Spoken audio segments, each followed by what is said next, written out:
Hare Krishna. Jagannath Baldev Subhadra माई की जय, निताय चैतन्य की जय, परशुराम भगवान की जय, वामन देव की जय, श्रील प्रभुपाद की जय।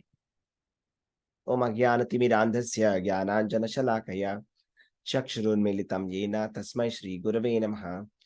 नमो ओं विष्णुपादाय कृष्णपृष्ठाय भूतले श्रीमते भक्तिवेदान्त स्वामिनिति नामिने नमस्ते सारस्वते देवे गौरवाणी प्रचारिणे निर्विशेष शून्यवादी पाश्चात्य देशतारिणे जय श्री कृष्ण चैतन्य प्रभु नित्यानंद श्री अद्वैत गदाधरा श्रीवासादि गौर भक्तवृंद हरे Krishna Krishna Krishna Hare Hare Hare Ram Ram Ram Hare Hare.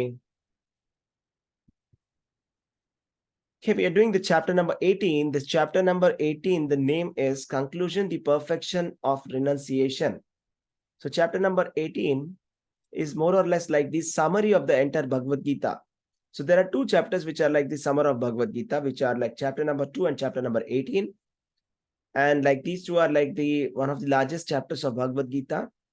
So they're containing a lot of verses inside the Bhagavad Gita, chapter number 18, because this is the conclusion of the Bhagavad Gita. Okay, so today we are doing the verse number 9. Karyam nityeva yat karma niyatam kriyate arjuna sangam tyaktva phalam chaiva satyaga satviko mataha. O Arjuna, when one performs his duty only because it ought to be done and renounces all material association and all attachment to the fruit, his renunciation is said to be in the mode of goodness. So here, Lord Shri Krishna is talking about renunciation. So a lot of people have a lot of ideas about renunciation, but Krishna is classifying renunciation in three modes of material nature. So when we classify in this framework of three modes of material nature, things become very crystal clear. So, for example, we saw that when Lord Shri Krishna said that charity can be classified in three modes of material nature. And when we saw that charity which is given out of some self-interest, that I'm going to get something out of it. So if I'm going to give this charity, what is it that I'm going to get? So that's the charity which is not in the mode of goodness. So that's what we realized. And that was definitely enlightening moment for all of us, that, okay, so this kind of, we thought that, maybe every charity is just the same. I mean, you just do charity and it's the same, because we see a lot of billionaires that doing charity. And for a common man, anybody who's charitable is a good person. We don't care whether he's like in the mode of goodness, passion, or ignorance, but Krishna cares. So Krishna is giving the division: mode of passion, mode of ignorance, and mode of goodness as well. So mode of passion and ignorance, charity, we saw mode of passion is like out of some competitive spirit, out of, if I'm going to get something, I'm going to give charity for that. So that's the reason why giving. So for example, political charity.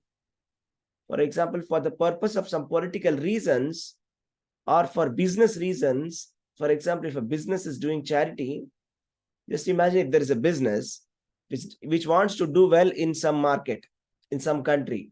Okay. So from the profit that the business gets, the business will invest, or you can call it giving it as a charity in that market to appear to be a good corporate citizen, corporate social responsibility. So that the market within that country, they are talking about this business and they are buying the products. You see what is the mentality going on there? So this is called mode of passion. But if you don't look at it from this framework of three modes of material nature, you will never know that, okay, they are just doing charity and they are good people. That's the only thing that we can think about, right? Similarly, here, Lord Sri Krishna is talking about the renunciation. So even renouncing also has three modes of material nature. And we have our own feelings about renunciation. Some people look at it very bitterly. So everybody has got their own opinions as usual. I mean, that's why we need Bhagavad Gita, right? Because if whatever we thought was right, then we don't need Bhagavad Gita. Because whatever we think is wrong, that's the reason why we need Bhagavad Gita. Because Krishna, he thinks, whatever he thinks matters because it is perfect. It is perfect knowledge. So when we talk about renunciation, we can only think about one kind of renunciation. What is that? Become frustrated and leave it. Is it not?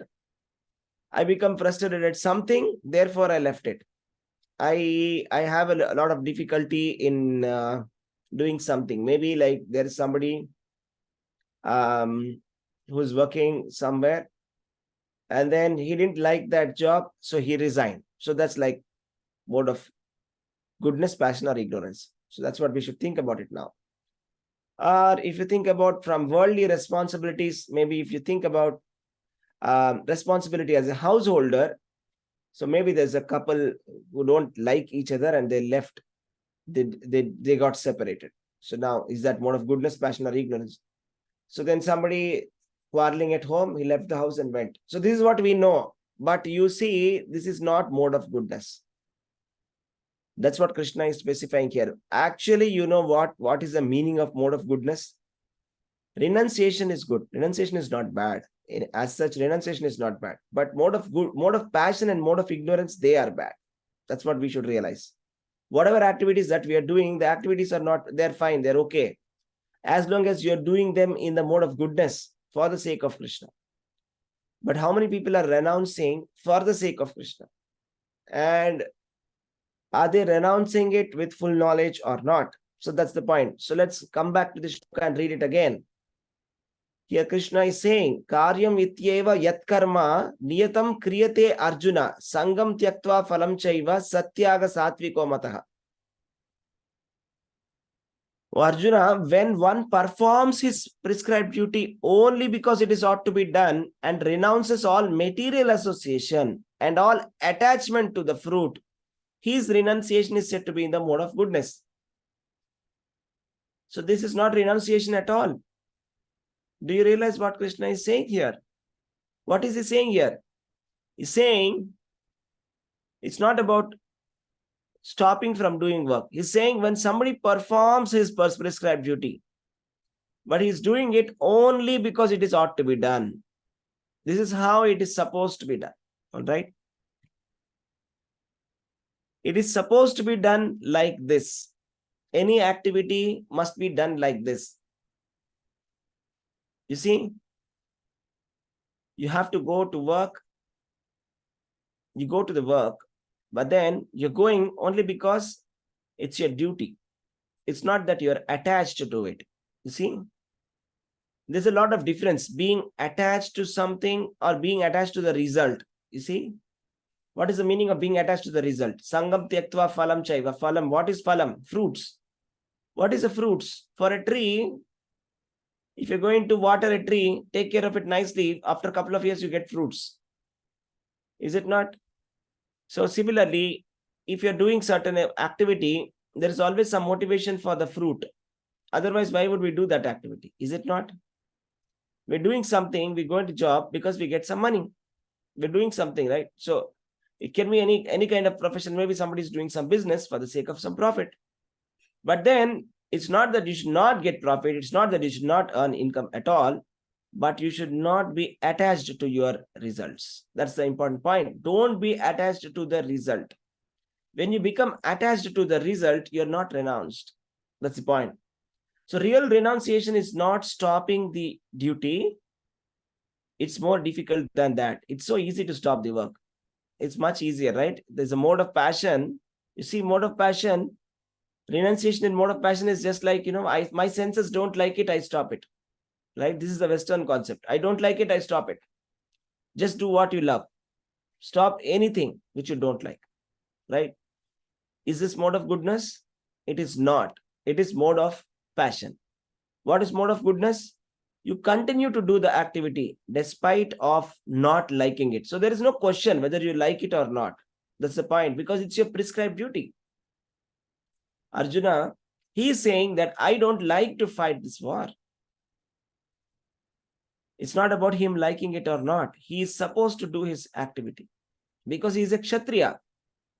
You see, somebody is taking up the position of a security. maybe like, let us say, the security, VIP security of a great minister. And then he says, I don't like doing my duty. I don't want to do my duty today. You can't say that, right? You must do your duty, whether you like it or not. Okay?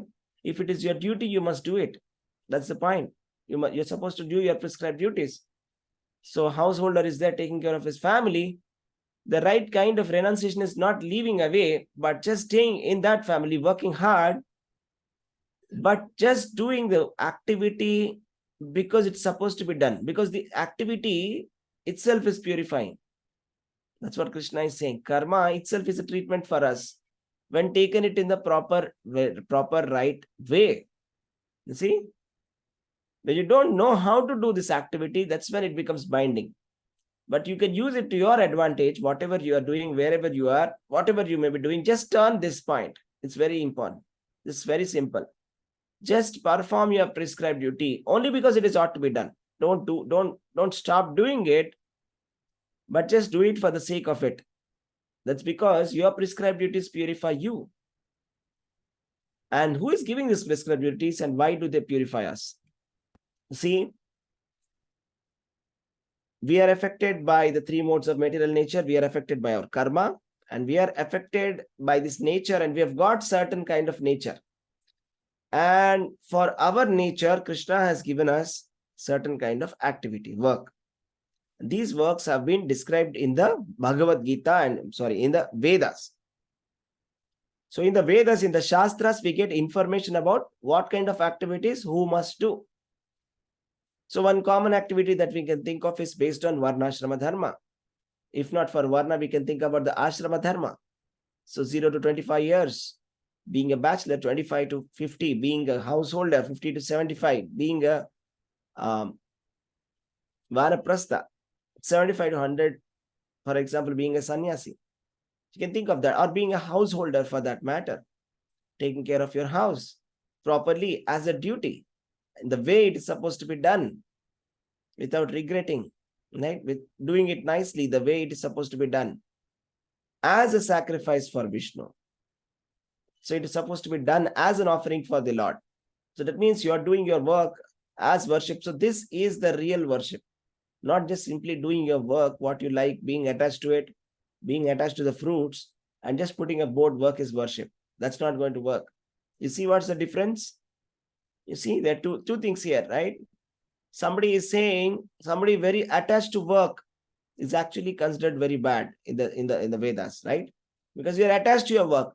Somebody attached to the result, again, that's considered to be bad. Because if you're attached to your result, if you're not giving away your results to Krishna, then you are going to be affected by the karma of the work. You're not going to get purified. You're going to get bound up by it. So somebody very attached to work, who is in mode of passion, just putting this board, work is worship, it's not working.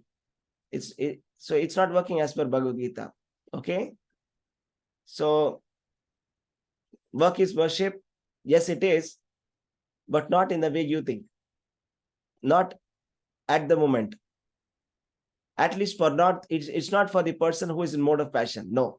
For the person who is attached to his work, attached to the results of the work, and not doing it for the sake of doing it, thinking that he is the owner, not doing it for Krishna, not giving the results for Krishna. No, that is not worship. That is actually binding. You see the difference? This is the difference. Bhagavad Gita, Krishna is giving us this information. If we learn this trick in our life, you see, it makes a lot of sense. Bhagavad Gita, Krishna is saying this simple trick for us, right? So what's that? Prabhupada is writing in the commentary, one must work without attachment for the result. He should be dissociated from the modes of work. A man working in Krishna consciousness in a factory does not associate himself with the work of the factory. So somebody who is a Krishna conscious person who is going to the factory, he doesn't think that I am this, I am so and so. You see, the worldly minded people, they very much love to associate themselves with the work that they do. You ask somebody and he proudly says, I am this, I am so and so. So you are trying to associate yourself with that work. But are you really that? Think about it. Is that your identity? Somebody says, I am a police officer. But is that your identity? Are you a police officer? Are you not the spirit soul? You forgot that? Are you not human being? But you're falsely identifying yourself with the work now. So often it happens that we completely forget and we think that I am what I am working. That's it. That's it. I'm that. So are we not the spirit soul? So that is our core identity, deep identity, the original identity we forget. So a man working in Krishna consciousness in a factory doesn't associate himself with the work of the factory. He won't get attached to it and say, I'm so and so, I am a proud person of doing this and this. No, nor with the workers of the factory. So this Krishna conscious devotee who is working in whatever corporate company or a factory or wherever he is working, he doesn't associate with the work nor with the workers of the factory. I was hearing a lecture from His Grace Ananda Vrindavan Prabhu, a very senior person from one of the congregations of Bombay. So he worked in stock market for 30 years. Okay. So his spiritual master said, when he went and asked him, can I work in the stock market?